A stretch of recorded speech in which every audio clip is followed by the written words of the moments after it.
Oke, assalamualaikum warahmatullahi wabarakatuh. Saudara, rekan-rekan, Gerbang Tujuh di mana saja Anda berada. Untuk video kali ini saya akan membahas mengenai tentang Timnas Malaysia atau Harimau Malaysia yang dalam waktu bersamaan nanti pada tanggal 6 dan tanggal 11 Juni yang akan datang, ini akan menghadapi pertandingan putaran ketiga antara Cina Taipei dan Kyrgyzstan, yang mana kedua pertandingan ini nantinya akan dimainkan di kandang lawan oleh tim nasional dari Malaysia atau Harimau Malaya di bawah pelatih Kim Panggon tentunya. Nah, memang ini terdengar kabar bahwa ada ya tim-tim yang sudah coba untuk dilobi oleh FAM Malaysia untuk dilakukan uji tanding atau dalam rangka uji coba dalam menghadapi dua pertandingan antara Kyrgyzstan dan Cina Taipei ini. Tentunya ini pertandingan yang sangat penting dan sangat menentukan bagi Malaysia, apakah Malaysia akan masuk ke putaran ketiga kualifikasi Piala Dunia atau terhenti sampai di fase ini gitu. Nah, sementara timnas Indonesia juga nanti akan melakukan pertandingan melawan Irak tanggal 6 dan Filipina tanggal 11, di mana memang selangkah lagi Indonesia harus bisa memaksimalkan pertandingan tersebut untuk paling tidak seri. Paling tidak lawan Irak kita seri, dan kemudian lawan Filipina juga minimal juga harus seri, sehingga poin yang akan kita dapat nanti 2 dari 2 kali pertandingan. Apalagi kalau kita memenangkan pertandingan. Jadi nanti kalau kita seri salah satunya adalah nilai kita 9, tapi kalau kita menang dari salah satu antara Irak dan Filipina maka nilai kita akan 10, dan ini tidak mungkin akan terkejar lagi oleh Vietnam ya. Nah, jadi kembali lagi kita bicara kepada tim nasional Malaysia. Memang belakangan ini Malaysia kita tahu sudah gembar-gembor ya untuk melakukan uji coba kepada Indonesia. Terutama Ketua PAM menyatakan kalau ada waktu dia ingin mencoba untuk melakukan uji coba kepada timnas Indonesia. Tetapi memang mungkin pihak Indonesia di sini melihat lain ya, karena memang yang akan dihadapi Indonesia ini salah satunya ada tim dari Asia Tenggara, kemudian salah satunya juga ada tim yang dari benua Asia yang lain seperti Irak yang memang cukup kuat. Karena Indonesia dalam menghadapi Irak ini, baik di dalam uji coba kita mengalami kekalahan 5-1 kalau salah di Irak ya. Kemudian dalam Piala Asia kita mengalami kekalahan juga 3-1. Jadi kita ini sudah 2 kali kalah. Kalau kita bermain uji coba dengan negara ASEAN seperti Malaysia, Thailand, Vietnam, ya ini kemungkinan tidak berdampak positif terhadap apa yang nanti kan kita laksanakan pertandingan melawan Irak tentunya. Oleh sebab itu maka Indonesia memilih lawan lain. Daripada kita melawan Malaysia, kita memilih lawan lain seperti Tanzania yang pada tanggal 2 besok kita akan hadapi, yang rankingnya tentunya di atas dari Indonesia. Meskipun nanti dalam pertandingan persahabatan antara Indonesia dan Tanzania ini tidak merubah ranking kita ya, walaupun kita menang ataupun kita kalah dalam uji coba ini tidak ada pengaruhnya terhadap ranking FIFA Indonesia dan juga ranking FIFA Tanzania. Tetapi dalam pola permainan kita nanti bisa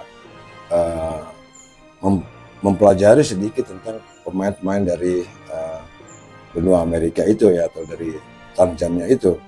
Artinya karena ranking FIFA mereka di atas daripada Indonesia, ya kemungkinan adalah sedikit-sedikit pelajaran yang bisa diambil dari pertandingan itu dibanding dengan melawan Malaysia yang memang rankingnya di bawah daripada Indonesia. Nah, kembali kepada timnas Malaysia, publik Malaysia sampai saat ini dibuat bingung dengan kepengurusan FAM dari Malaysia, Federasi Association Bal Malaysia.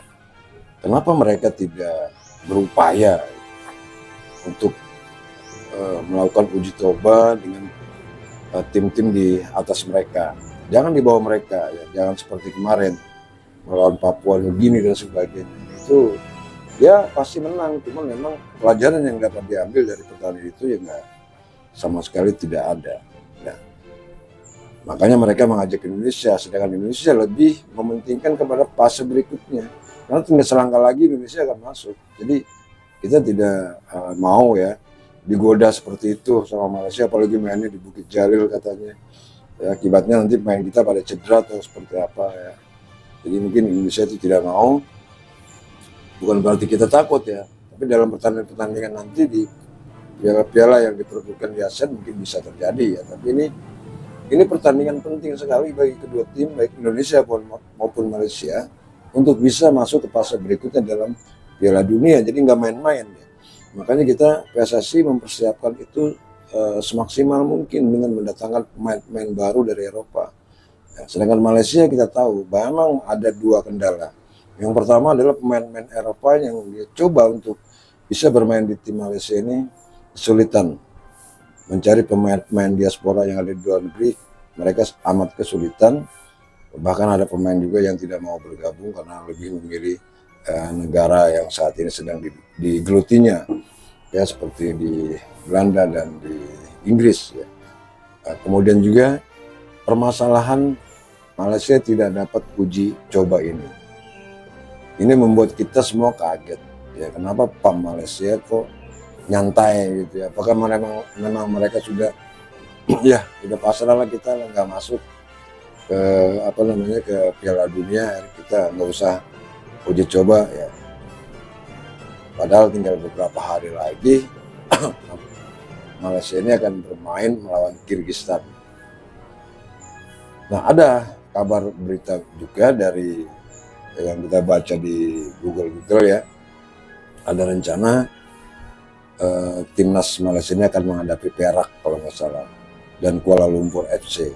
Ya, ini kan klub-klub biasa yang ada di dalam negerinya ya, artinya nggak dapat manfaat yang diambil oleh tim nasional Harimau Malaya karena mereka akan melawan Kyrgyzstan nantinya. Jadi kita semua bertanya-tanya, apakah memang ini Malaysia sudah menyerah sampai di sini saja, ya, sudah tidak mau melanjutkan lagi uji coba untuk, ya, apakah memang Malaysia ini, tadi saya katakan, sudah terhenti sampai di sini niatnya untuk bisa melaju ke Piala Dunia di putaran ketiga, ya, atau seperti apa? Kalau memangnya Malaysia ingin mengikuti jejak Indonesia, ya mereka memang harus bekerja keras. FAM-nya harus, FAM Malaysia ini harus seperti Indonesia, jadi nggak nyantai, gitu. Nggak nyantai, sehingga apa? Juga nggak meremehkan orang. Kadang-kadang kan mereka kita suka mendengar orang kadang meremehkan lawan segala macam, ya. Dulu meremehkan Indonesia, kata Indonesia rankingnya di bawah, buat apa main sama Indonesia?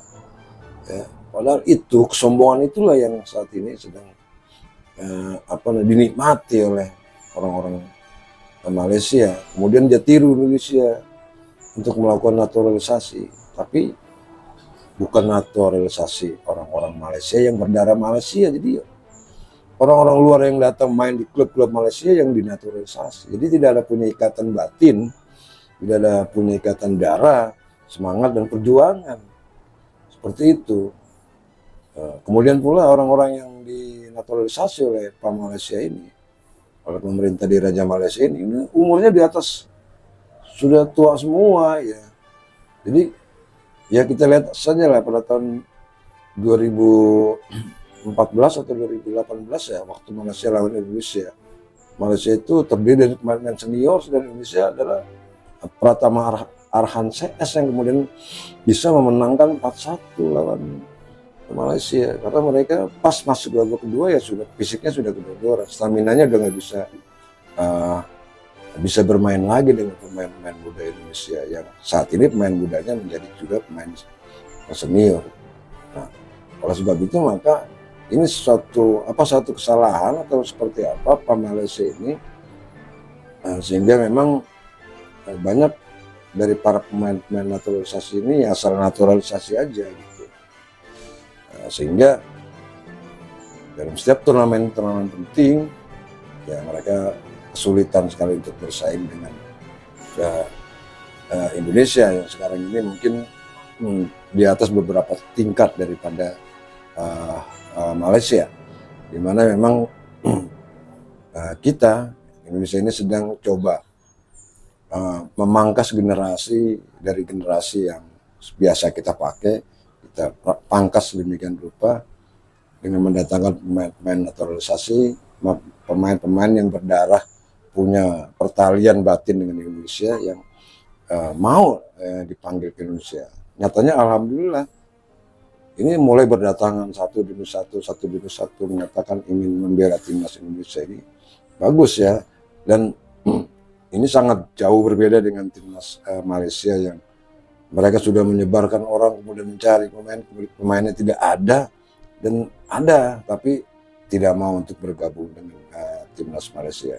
Jadi itu saja ya saudara yang ingin saya bahas, kenapa timnas Malaysia ini tidak dapat lawan tanding, kemudian malah rencananya akan bertanding dengan timnas tim klub Perak dan Kuala Lumpur yang notabene-nya tentunya tidak banyak mempengaruhi dari sepak terjangnya timnas. Masa timnas lawannya tim klub ya, harusnya timnas itu lawannya timnas juga, seperti itu.